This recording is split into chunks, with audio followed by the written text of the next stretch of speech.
Good evening, everyone. Y'all supposed to say something back. Okay, all right. That's the difference between a scientific speaker and somebody from the faith community. We expect you to act like, that you're alive.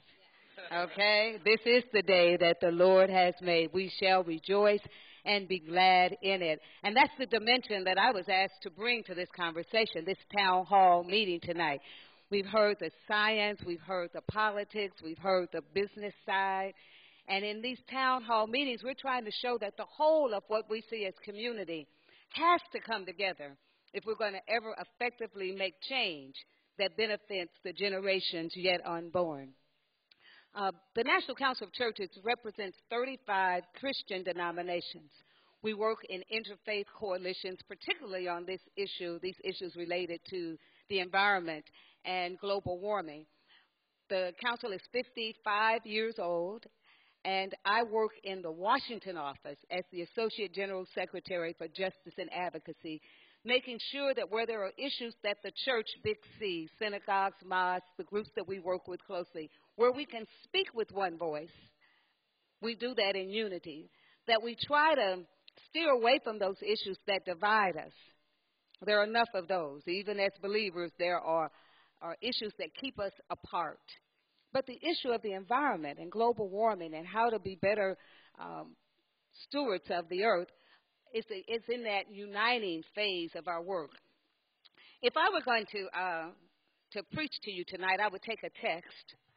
And the text I would take tonight is simply from the book of Proverbs, where it says, in all thy getting, get understanding. And that's what the town hall meetings are about, helping us to get understanding about the connection between our behavior and global warming. The church has, and when I say church, I'm talking big church, everybody that's connected together, that oneness, has a unique opportunity because we get people who voluntarily come to sit and hear us talk to them, volunteer to work in the church without a 1099, volunteer to be taught and use tools that other people tell you are the best for you. Y'all know what I'm talking about. And so the church has a chance to bring a moral voice to this conversation, to produce materials that will help people to study based on what the Word of God says, to connect theology with the way they behave. We have lots of new materials that are out, and I thank the National Resources Defense Council for the quality of material that it's producing. We say to you, give us the facts, and we'll connect it to our faith and make things happen. Even today, Jason was driving me, and he says, here's an article in the paper. Those of us in the Baptist tradition believe we go to the pulpit with the Bible in one hand and the newspaper in the other so that people see the relevance of what we're talking about. We now have several publications so that if pastors are ready to teach and preach about global warming, we have materials to help you do that, and they're on the website. It's easy to download. The Cry of Creation is an interfaith publication, what our different traditions say about the environment and global warming and our personal responsibility to help make a difference. And we have our most recent publication is the opening letter. That's a congregational guide that teaches you how to teach in your churches, whether you're lay or clergy, how to teach about the sacredness of the earth. And that all has to connect at some point in time if we're going to make a difference. The environment is a moral issue. And there are no issues that we deal with today that aren't ultimately impacted about that, even the relationships between people. And if we're among those who believe that God created us all and created everything, He created us in relationship to all of creation, then we have some responsibility on both sides of the equation, not just to people who are like us, not just to people who believe everything that we believe, but as stewards that all God has provided. If I could write a play,